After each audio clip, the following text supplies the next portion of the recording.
Only 10 races remain in our sprint to the title. Underway with race 2 at the Cremona circuit. Danilo Petrucci streaking away. Andrea Iannone taking the inside line into turn 1. Nicolo Bulega might get hung up to dry here on the outside line, but no, he's managed to get clear of Alex Lowe's into 3rd position, so recovering a place from the 2nd row of the grid. Bautista looks like he's gained a position as well. Locatelli tucking in behind him, so 2 places lost by Iker Lecuona. He's down into 7th. Garrett Gerloff up from 9th to 8th position. Iannone looks like he's keen to press very early in this race on the tail of Danilo Petrucci. Bulega looks great though on the opening lap. He's been able to convert that 2nd row into 3rd position. He's snapping on the heels of Iannone as well, so the 3 Ducatis at the front of the field.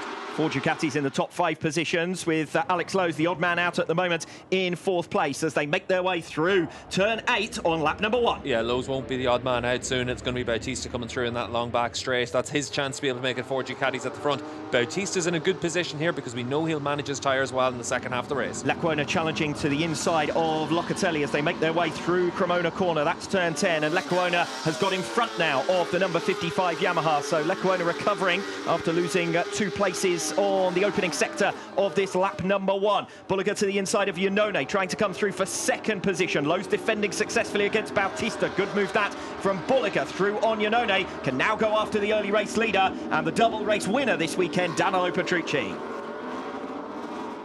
Alex Lowe's versus Alvaro Bautista here for 3rd position in the championship. Remember, Bautista sits ahead of Alex Lowe's by 19 points coming into this race, and Lowe's with an opportunity to further narrow that gap. Obviously has been brought back into contention with a lot of drop points for Alvaro Bautista, particularly on Sundays with incidents either in Superpole races or race 2.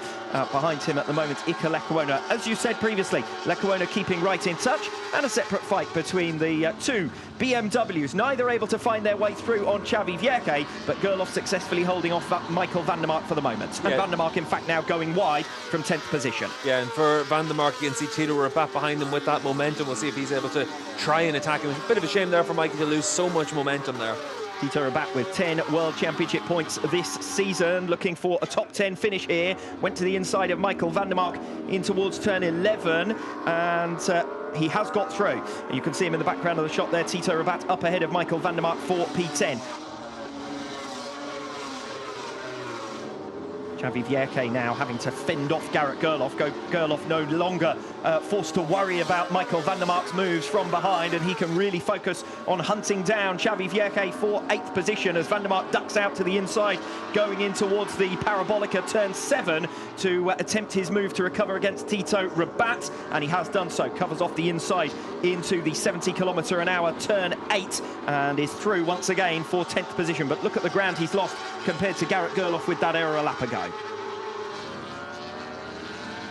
We're watching the fight here for 3rd position. Final step on the podium. Iannone looks sluggish. Lowe's hasn't been able to find a way through. Bautista had a go at Lowe's a lap ago, but wasn't close enough. He's going to have another go in towards turn 11 now on lap 7, and this time he's got it done nice and early. Customary stuff from Bautista, and Iannone's running wide, and Bautista will have 2 for 1 coming into the final sector of lap number 7, and that's great news for Alvaro Bautista. He's cleared both of the riders he needed to, and now he can set after Petrucci and Bulega, your race leaders.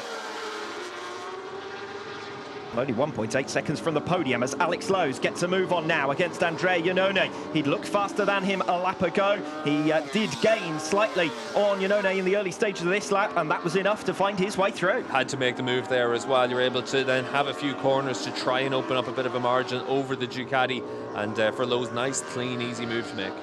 Iannone struggling a little bit at this stage of the race, and the problem for him is, having been dispatched by Alex Lowe's, he's got Iker Lecuona, Garrett Gerloff right behind him. The problem for Iannone is he lost all the information in yesterday's race by crashing out in the first third of it. Lecuona is not going to be able to make the move for the moment at least, but the opportunity is going to present itself as they come off turn 10. We know that the Honda has plenty of pace down the back straights here at the Cremona circuit. Lecuona's tucked in Gerloff as well. It's a 3-rider fight now for 5th position. Iannone, Lecuona and Gerloff, and this is going to help Iannone a little. Garrett Gerloff comes through on Iker Lecuona, but I think Garrett Gerloff is quite swiftly going to be through on Andrea Iannone for 5th place as well.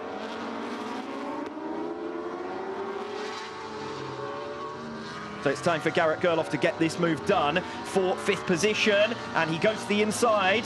And Cremona is stranded now behind Andrea Iannone. This is the opportunity for Garrett Gerloff to break away. Watch for Iannone, though, on the back straight and in towards turn 11. There's an opportunity for him to immediately respond. Andrea Iannone on the number 29, the Go 11 bike. The bright yellow machine remains between Gerloff and Cremona. And actually, that is a real opportunity for Garrett Gerloff, because Iannone is visibly slower than Cremona, and Cremona doesn't pull his punches through the bowl. Turn 13, and back onto the tail of Garrett Gerloff once again, but now in 5th and 6th positions on lap 13.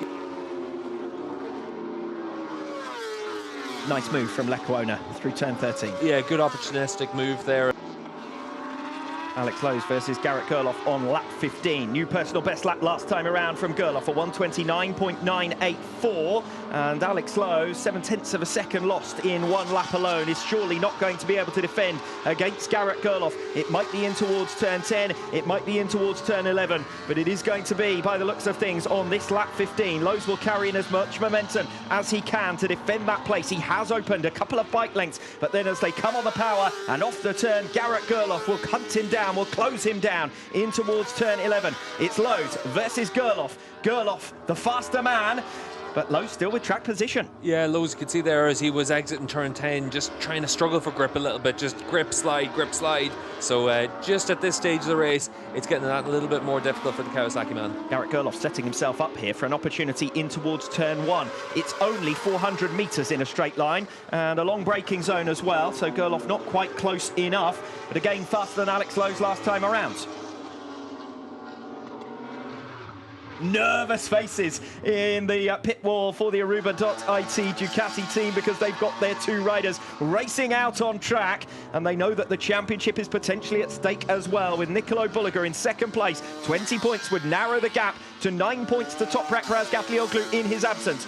Every time we come onto the back straight, Danilo Petrucci looks vulnerable. Bautista is closer on lap 20 than he has been in the last 3 attempts. He moves to the inside in towards turn 11, and Bulega again holds sway. But Bautista surely is going to be able to have the opportunity to make this move sooner rather than later. Yeah, he's so much faster than Bulega right now and able to give himself that opportunity. But Bulega's defending well. But Alvaro, as you can see there, he wants to make that move nice and early to be able to give himself a chance. Nothing on the pit boards to indicate that Ducati are offering any instructions. I was wondering to see whether there would be any weird instructions on the pit board, but everything looks normal for the moment. Bulega versus Bautista. Every lap, Bautista is closer than the last. On lap 21, he is finally alongside his teammates and through for 2nd position. It was a safely made move in the end. Alvaro Bautista finally released, and that's another 4 points that Danilo Bulega will lose in the context of his battle in the championship with Toprak Razgatlioglu.